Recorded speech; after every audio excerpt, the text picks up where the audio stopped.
everybody, and welcome back to another new video on the channel. Today we're talking about Borderlands 3. I kind of just woke up not too long ago, so if the commentary is, not, better than it probably should be, then yeah, that that pretty much sums it up in a couple of seconds. But today we're talking about Borderlands 3, and today, I wasn't really sure if I wanted to make this video. I'm going to be completely honest.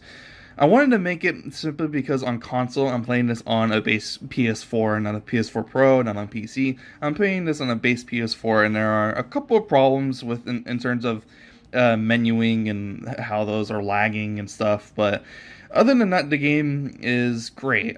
Sometimes I like to keep games just for myself. I like to play games just for myself and just not, make a review on it. But when a game is so good, I'll end up making a video on it regardless. Kind of like how God of War and Red Dead Redemption 2 were. Those games were so fantastic that I had to talk about them and get my thoughts out there in a video format, just so that way people can, see it if they really care about my thoughts. But I don't know, I wasn't sure if I wanted to do that for Borderlands 3 because I had been waiting for this game for so long. I was so hyped for it. I was anticipating for this game to come out. Me and my friends were. I was so excited. But then when I saw that some of the menuing has some difficulty issues, I had to say something about it because it is kind of a problem. It is kind of a problem, and there are a little bit of bugs and glitches that do happen in terms of gameplay in certain aspects or certain parts of the game that can kind of take you out of it a little bit. And I'm already going to be expecting that this is going to be fixed in a future patch very, very soon.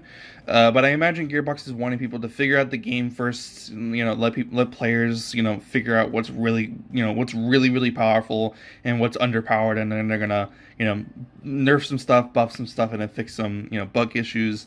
And in the meantime, I'm just gonna have to live with what we got, and that's pretty much it. So last night I was playing through the game and I just completed the story, and that's the reason why I'm doing the review now. And the story is very satisfying. It doesn't leave off on the point of we're not going to get another game, because I think we are going to potentially get another game the way that it kind of ends off like the way it does.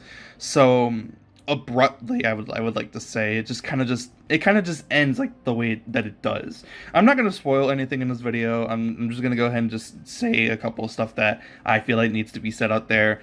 And that's one of the things that I feel like just needs to be said. The story is, very, very good, and it ends off on a point where you don't feel like there's not going to be another game, but you wouldn't be surprised if it took them another like 7 years or something to make another one. So we're just gonna have to wait and see until we get there. I don't think this needs to be said, but gameplay for Borderlands 3 is pretty goddamn fantastic in many different ways for every single character. Now, I haven't played as every single character in the game. I've only played as Zane the Operative with his clone and his turret, or like flying turret thing. He just was the character that was the most appealing to me, so I decided to play as him first. I ended up beating the game as a level 43. I did a lot of side activities, and the gameplay was fantastic. It was insanely fun, and playing with the guns, especially how unique and different all of them sound, look, feel. It was just great. It was just an amazing experience in terms of gameplay. I'm so glad that the gameplay was pretty much like the highlight of the game itself. It just was fantastic, and I really enjoyed it. And that is going to be one of the main standout things from this game that I feel like people are going to take from it, is that the gameplay was utterly fantastic, and that people should definitely go ahead and try it out, because every single character is different. Other characters are extremely powerful, like Flak. Some characters are, extremely overplayed, again, like Flak. And it just was a lot of fun, especially when you get to see the personality of the characters come out, whenever they're talking to other characters, whenever they're just kind of, killing and using guns on, random psychos or children of the vault, sort of. It was a lot of fun just to go ahead and see how good the gameplay had improved since Borderlands 2 and everything. After the 7 years since Borderlands 2, it was great. His voice crack, it was great. It was fantastic. I utterly enjoyed it the whole way through. It was great. And I want to play more. I want to play more right now. I want to get to level 50, do more farming and etc. But I can't do that right now because I have to do the review. Now, let's go ahead and talk about what I was saying earlier with the menuing on console. For me, at least, in my experience, menuing on this game was very difficult in the sense that there were times where sometimes when I would, press the menu button, it would take like a few seconds in order for it to load, and then it would come up, and then once it would do that, it would come up very laggy, and I wouldn't be able to navigate around like my inventory very well, my skill tree very well. And then randomly, sometimes there were times where it was running like okay, and it wasn't that bad, and it was very inconsistent. But most of the time, it wasn't a very fun experience to see that my menu was lagging, my skill tree was lagging.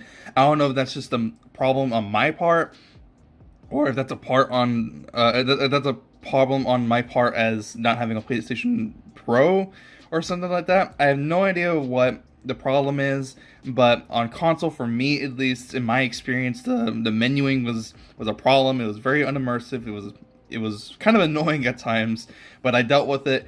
And you can definitely do that. You can go through the entirety of the game, deal with it, and it not be a tremendous problem. But for me, it still was kind of a tremendous problem, and I hope that Gearbox does something about it very, very soon. So to be honest, I'm gonna go ahead and keep the video short and end it off pretty soon, because I just wanted to get my whole like complaint about the menus being a problem in my experience, and maybe other players' experience that have been talking about it online on social media, as soon as possible, because it is a problem, and I want it to be fixed as soon as possible. But the only thing I'll add really on top of everything is that the Calypso twins, they are very enjoyable. I think Handsome Jack still is, the definitive, best Borderlands villain, and I think Gearbox knows this, especially because of the fact that there are a lot of references to Handsome Jack, in a sense of there are certain quests that are very similar to him, like Tyreen. She has a quest that she'll give the player where she asks you to go ahead and kill yourself, and she gives you a free gun. Jack did the same thing, but you weren't really rewarded with anything with Jack. He just told you to go ahead and kill yourself, and you'll get rewarded with, I think it was like money and iridium. I think he didn't really give you a gun, but Tyreen's like, if you go ahead and kill yourself, I'll give you a free gun, because I know you're a gun slut. And if you do it, she literally calls you, she's literally like, wow, you are a gun slut. Here's your gun. We got like 100,000 more viewers, or blah, blah, blah, blah, blah, right? And it was very reminiscent of Handsome Jack, and it shows that Gearbox is very self-aware, that they know that Handsome Jack is, a very infamous villain in terms of gaming history itself. And it shows that they do care about their games and their characters and their story, and I'm glad that they made references to him, and I'm glad that they're, again, more self-aware than other people would be in other series. Guns and guns and guns. All guns are unique. All guns sound unique. All guns look unique. Even like greens and blues, and just guns that you think wouldn't be, unique, like the actual uniques of the game, and the legendaries especially, they are very unique and different from each other. I have never played a game where I've never played a game where all guns were exactly the same. Even Borderlands 2, to an extent, a lot of the guns are very similar to each other. Even though that even though that game has millions of guns in the game, and you can get so many different varieties of weapons, a lot of them are still very similar. In this game, you're not gonna find a gun that you're not gonna find two separate guns that are exactly the same. They're gonna be different in some way, and I really enjoyed that. And that's pretty much it for the entirety of the game. It was very enjoyable throughout my whole experience playing through it. Besides a little bit of problems that would happen here and then, there were times where a dialogue would cut off every now and again. I had to save quit my game in order to be able to fix it. Sometimes I would do that and it still wouldn't be fixed, like Balix and Genevieve. Their audio would cut out sometimes whenever they were on Sanctuary. Like when Genevieve was trying to invade Sanctuary, her dialogue would cut off sometimes. Even when we were on Eden 6 and we were going through the Family Jewel, her dialogue wasn't there for some reason. It was very weird. There were certain times during certain cutscenes where dialogue would cut off for no reason. It was very awkward. And then especially at the end of the game, there's a cutscene where Lilith is laying on the ground, and she was like blinking on and off over and over again. It was very weird and unimmersive. I have no idea why that was the case, but there are a little bit of bugs and glitches here and there. And after one certain boss fight, I'm just gonna go ahead and say that it's Troy because I think it's very obvious that you're gonna have to fight the Calypso twins at some point in the game. But at the end of the Troy boss fight and after a cutscene, my player actually fell through the map and I had to save and quit in order to be able to fix that, and it was very annoying. But you know, that'll probably get fixed very soon. I'm gonna, have hopes that Gearbox is gonna fix that because I don't think they're just gonna leave that to be a problem. I don't think any developer would do that, but I hope it gets fixed very, very soon. And that's why I'm trying to get this video out as soon as possible. And that's why I'm gonna go ahead and end up the video here. If you did enjoy for whatever reason, be sure to leave a like. If you are new, subscribe for more videos just like this. These are my first thoughts and impressions, and actually my review for the game Borderlands 3. Let me know what your thoughts of the game are in the description down below. I am very interested to see what people have to say about the game itself, because I think this game is fantastic. I love this game. This game is just, it did so many things better than the previous Borderlands games, slice of life things that were different from the previous game. I think this game is fantastic, and I can't wait for more content to come out because I do have the Super Deluxe Edition. I'm waiting for the DLC to come out. The first one, especially at the end of the year in December. I'm hyped. I'm very excited to see what Gearbox has to do, left with this game. I'm very excited. But that's pretty much it for the video. Again, if you enjoyed, subscribe, even like if you did.